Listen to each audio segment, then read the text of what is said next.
Good morning, dear students. Class 7th, subject Hindi. Myself Anjali Jain. प्यारे बच्चों, आपके पिछले वीडियोस में जो कि पार्ट 1 और 2 के वीडियो थे, उसमें आपको बुक एक्सरसाइज नहीं करवाई गई थी। इसीलिए आज का वीडियो पार्ट 1 और पार्ट 2 की बुक एक्सरसाइज के लिए है। सबसे पहले हम शुरू करेंगे पार्ट 1, कोई नहीं पराया। इसमें भाषा ज्ञान से, जो कि पेज नंबर 11 पर है, पहला प्रश्न है, दिए गए शब्दों के अनुपयुक्त पर्याय में क्रॉस का निशान लगाइए। आपको शब्द दिए हुए हैं, इसमें सभी ऑप्शन पर्यायवाची हैं, लेकिन एक ऑप्शन गलत पर्याय है, अनुपयुक्त पर्याय है, इसमें हमें क्रॉस लगाना है। संसार पहला दिया है, दुनिया, जग और शहर, तो शहर इसमें गलत है, हमने क्रॉस कर दिया। दूसरा शब्द है प्यार, इसके ऑप्शन है प्रेम, विराग, अनुराग, तो हमने विराग में क्रॉस कर दिया। निकेतन, ऑप्शन है घर, कपट और ग्रह, तो कपट इसमें गलत है, कपट पे हमने क्रॉस कर दिया। फिर है भू, इसके ऑप्शन दिए हैं धरा, धरती और दिवाकर, तो दिवाकर यहाँ पे गलत है, हमने क्रॉस कर दिया। और लास्ट और आखिरी शब्द है उपवन, जिसके ऑप्शन है वाटिका, पुष्प और बगीचा, तो पुष्प गलत ऑप्शन है, हमने पुष्प पे क्रॉस कर दिया है। दूसरा प्रश्न, कुछ शब्द सुनने में एक समान होते हैं, परंतु लिखने में थोड़े भिन्न होते हैं। कई बार बच्चों आपने देखा होगा, सुनने में कुछ शब्द एक जैसे होते हैं, लेकिन लिखने में अलग होते हैं और अर्थ तो उनके पूरी तरह ही अलग होते हैं। इन शब्दों को समरूपी भिन्नार्थक शब्द कहते हैं। ऐसे शब्द समान रूप वाले होते हैं, लेकिन भिन्न अर्थ वाले, अलग अर्थ वाले होते हैं। जैसे कुल, वंश, कुल, किनारा। कुल और कुल दोनों सुनने में एक जैसे हैं, लेकिन पहले कुल का अर्थ होता है वंश और दूसरे कुल का अर्थ है किनारा। सिर्फ मात्रा का हेर फेर है। हमें इसी के हिसाब से आगे के एक्सरसाइज को फिल करना है। क्वेश्चन है, दिए गए वाक्यों में रंगीन शब्दों के स्थान पर सही शब्द का प्रयोग करके वाक्यों को लिखना है। रंगीन शब्द की जगह पे हमें सही शब्द लिखना है। तुम मुझे सर्ग सुख की सुकुमार कहानियाँ मत सुनाओ, तो हम सर्ग की जगह लिख देंगे स्वर्ग। एक दिन हम आसमान को छू लेंगे, आसमान की जगह आ जाएगा आसमान। तीसरा है, उसकी दिशा बहुत खराब है, तो दिशा की जगह पे आ जाएगा दशा।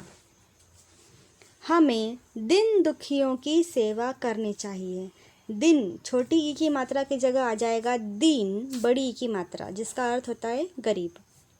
और पांचवा है, मैं न बंधा हूँ देश काल की जग लगी जंजीरों में, जग की जगह हम कर देंगे जंग।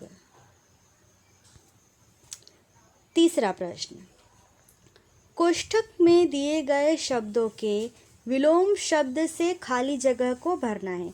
ब्रैकेट में कुछ शब्द दिए हैं, हमें इनके विलोम को फिल इन द ब्लैंक में फिल करना है। फर्स्ट, मेरे लिए कोई अपना, अपना की जगह आ जाएगा पराया, नहीं है।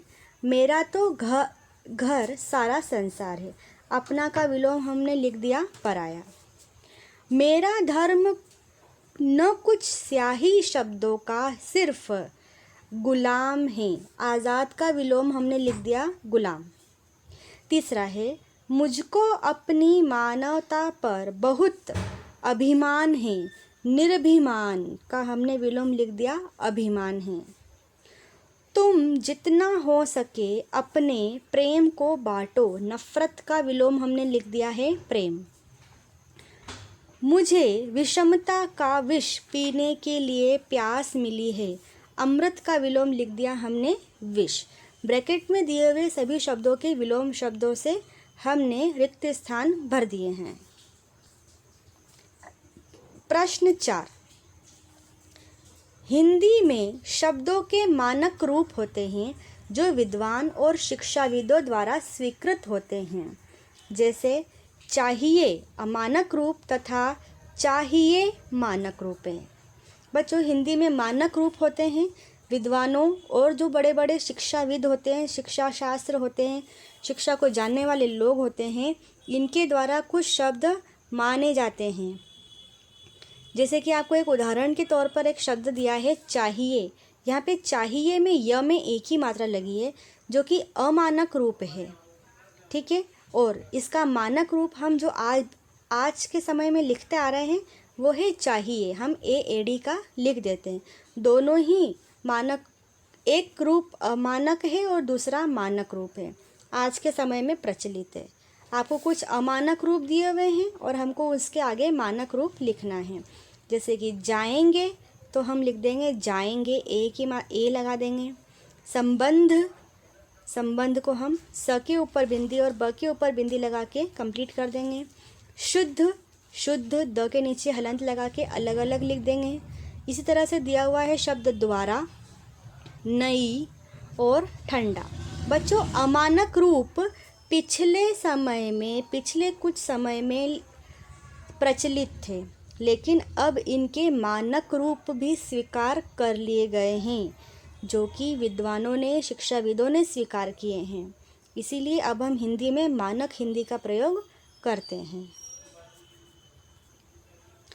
अब आएगा बच्चों पाठ 2 कवि का चुनाव।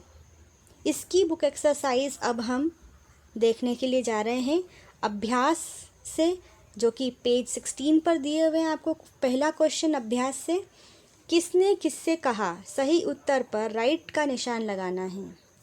मैंने उनकी कृतियाँ सुनी हैं और इसके बाद यह नामावली तैयार की है।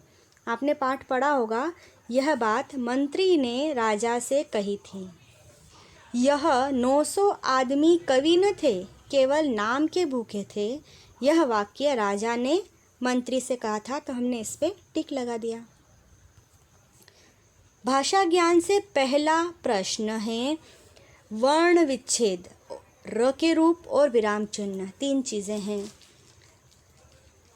कृपा, जैसे शब्द बना है क हलंत प्लस ऋषि की मात्रा प्लस प हलंत प्लस आ। यहाँ पे क और प व्यंजन है, इसीलिए इसमें हलंत लगे हैं। और री और आ की मात्रा का प्रयोग करके कृपा शब्द बना है। री और आ स्वर हैं, स्वरों के टुकड़े नहीं किए जा सकते, इसलिए इसके नीचे हलंत नहीं लगे हैं। स्वर स्वतंत्र ध्वनियाँ होती हैं, इनके उच्चारण में किसी अन्य वर्ण की सहायता नहीं लगती, इसीलिए री और आ के नीचे हलंत नहीं है, क्योंकि ये स्वतंत्र ध्वनियाँ हैं। क और प व्यंजन हैं, व्यंजनों को बोलने के लिए स्वरों की सहायता लगती है, इसीलिए जब व्यंजन में से स्वर अलग कर दिया गया तब व्यंजन के नीचे हलंत लगा दिया गया। अब हमको उपयुक्त उदाहरण को देखते हुए खाली जगह को भरना है। महाराज, तो म हलंत प्लस अ प्लस ह हलंत प्लस आ प्लस र हलंत प्लस आ प्लस ज हलंत प्लस अ। दूसरा वर्ड है चुनाव। च में ऊ की मात्रा है, तो च हलंत प्लस ऊ। न में आ की मात्रा है, तो न हलंत प्लस आ। व में कोई मात्रा नहीं है, तो अ सुनाई देता है, इसीलिए व हलंत प्लस अ। इसी तरह से आपको विच्छेद करा हुआ दिया है। य हलंत प्लस आ मतलब या, त हलंत प्लस अ मतलब त, न हलंत प्लस आ मतलब ना। शब्द बन गया यातना।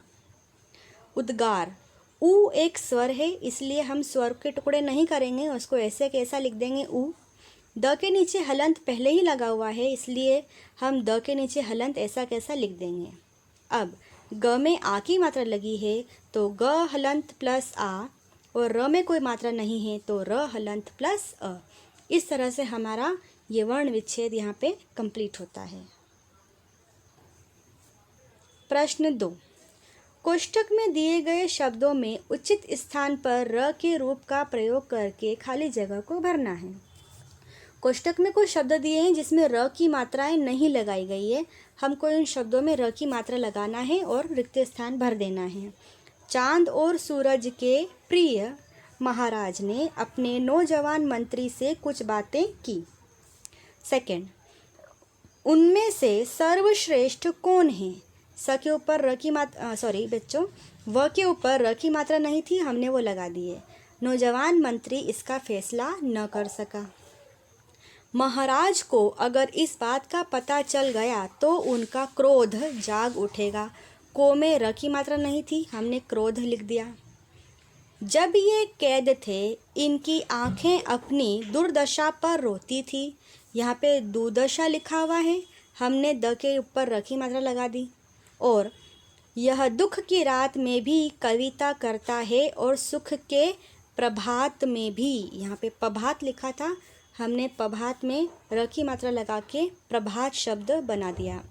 और प्रश्न 3, विराम प्रकट करने के लिए जिन चिन्हों का प्रयोग करते हैं वे इस प्रकार हैं। बच्चों, जब हम अपनी कोई बात कहना चाहते हैं तब हम कहते कहते थोड़ा रुकना चाहते हैं, विराम लेना चाहते हैं, वहाँ हम कुछ चिन्हों का प्रयोग करते हैं। जैसे पहला, वाक्य पूर्ण हो जाने पर पूर्ण विराम लगाते हैं। जब बात पूरी हो जाए और रुकना हो तो पूर्ण विराम। एक बात पूरी हो जाने पर थोड़ा रुकने के लिए हम अर्धविराम लगाते हैं। अर्धविराम की अपेक्षा कम रुकने के लिए अल्प विराम लगाते हैं। प्रश्न पूछने के लिए प्रश्नवाचक लगाते हैं। हर्ष, शोक, घृणा, विस्मय आदि के लिए विस्मयादि बोधक लगा देंगे। किसी कारण एक साथ आने वाले शब्दों के बीच योजक चिन्ह लगाते हैं। एक साथ आने वाले शब्द मतलब एक जैसे शब्द, जैसे कि बार बार एक जैसे शब्द हैं, या एक जैसे विलोम शब्द, दिन रात, ये एक साथ प्रयोग में आ रहे हैं विलोम, तो इसके बीच में योजक लगाते हैं। कथन से पूर्व उदाहरण देने के लिए, संवाद लिखने आदि के लिए निर्देशक चिन्ह, किसी बात से पहले कोई उदाहरण लिखने के लिए या संवाद लिखने के लिए हम निर्देशक चिन्ह लगाते हैं। तथा किसी के कहे गए शब्दों को ज्यों का त्यों उद्धृत करने के लिए उद्धरण चिन्ह लगाते हैं। किसी के कहे गए शब्दों को हम जब ज्यों का त्यों लिखते हैं, जैसा कहा सेम वैसा लिख देते हैं, तब हम उद्धरण चिन्ह का प्रयोग करते हैं। अब नीचे आपको एक अनुच्छेद दिया है छोटा सा, जिसमें हमको सही जगह पर विराम चिन्हों का प्रयोग करना है। कवि ने दरबार में जाकर महाराज को एक दिन दोहा सुनाया, अल्प विराम। दूसरे दिन कविता सुनाई, अल्प विराम। तीसरे दिन दोहा सुनाया, अल्प विराम। चौथे दिन लिख भेजा, अल्प विराम। और उद्धरण चिन्ह शुरू करेंगे ऊपर से, मुझसे इस तरह की कविता नहीं हो सकती, पूर्ण विराम। मैं उद्गारों का कवि हूँ, अल्प विराम। किसी की मर्जी का गुलाम नहीं, पूर्ण विराम। और उद्धरण चिन्ह को समाप्त करेंगे। नौजवान मंत्री ने कहा, अल्प विराम। उद्धरण चिन्ह शुरू करेंगे। यह आदमी कितना अभागा है, पूर्ण विराम। उद्धरण चिन्ह बंद कर देंगे। मगर महाराज ने कहा, अल्प विराम। उद्धरण चिन्ह शुरू करेंगे। नहीं के बाद में अल्प विराम लगाएंगे। यह अभागा नहीं, अल्प विराम। यह एक सच्चा कवि है, पूर्ण विराम। और उद्धरण चिन्ह को बंद कर देंगे। प्रश्न 4, बच्चों हो सकता है आपको ये वाला पिक्चर सही से न दिखे, हो सकता है आपको थोड़ा ब्लर दिखे। आप इसको सुन के और फिर लिखिएगा, और अगर आपको सही दिखता है तो बहुत ही अच्छी बात है। आपको तकलीफ़ होगी देखने में, देख के लिखने में, उसके लिए मैं क्षमा चाहती हूँ। प्रश्न 4 है, दिए गए वाक्यों में गलत विराम चिन्ह का प्रयोग हुआ है, आप सही विराम चिन्ह का प्रयोग करके लिखिए। वाक्य में गलत चिन्ह लगा है, हमें सही लिखना है। देखिए बच्चों, पहला, नौजवान मंत्री ने डुगडुगी पिटवा दी। अब पिटवा दी के बाद प्रश्नवाचक लगा है, इसकी जगह पे हमको पूर्ण विराम लगाना है, आपको दिख रहा होगा एंड में। उसने जवाब दिया, दिया के बाद में प्रश्नवाचक है, यहाँ पे हमको अल्प विराम लगा देना है, कॉमा। मैंने उनकी कृतियाँ सुनी हैं, मैंने से डबल इन्वर्टेड शुरू करेंगे, उद्धरण चिन्ह शुरू करेंगे। सुनी है के बाद में पूर्ण विराम और उद्धरण चिन्ह को ख़त्म कर देंगे, क्लोज कर देंगे। ग, इन्होंने पहरेदारों से छुपा छुपा कर, देखो बच्चों, छुपा छुपा के बीच में पूर्ण विराम लगा है, दो एक जैसे शब्द है, इसके बीच में हम एक छोटा सा डैश लगा देंगे, आपको यहाँ नज़र आ रहा होगा अगर आप ध्यान से देखेंगे तो। छुपा छुपा कर कविताएं लिखी थी, पूर्ण विराम लगाएंगे अंत में। और आखिरी है, आखिर में मंत्री की आंखें खुल गई, प्रश्नवाचक लगा है, उसकी जगह पे हम लगा देंगे पूर्ण विराम। इस तरह से बच्चों आपके पाठ 1 और पाठ 2 की बुक एक्सरसाइज ख़त्म होती है। मैं आशा करूँगी कि आप यहाँ तक का अपना पूरा वर्क कंप्लीट कर लेंगे और जिन्होंने नहीं किया है वो जल्द से जल्द कंप्लीट करेंगे। Thank you.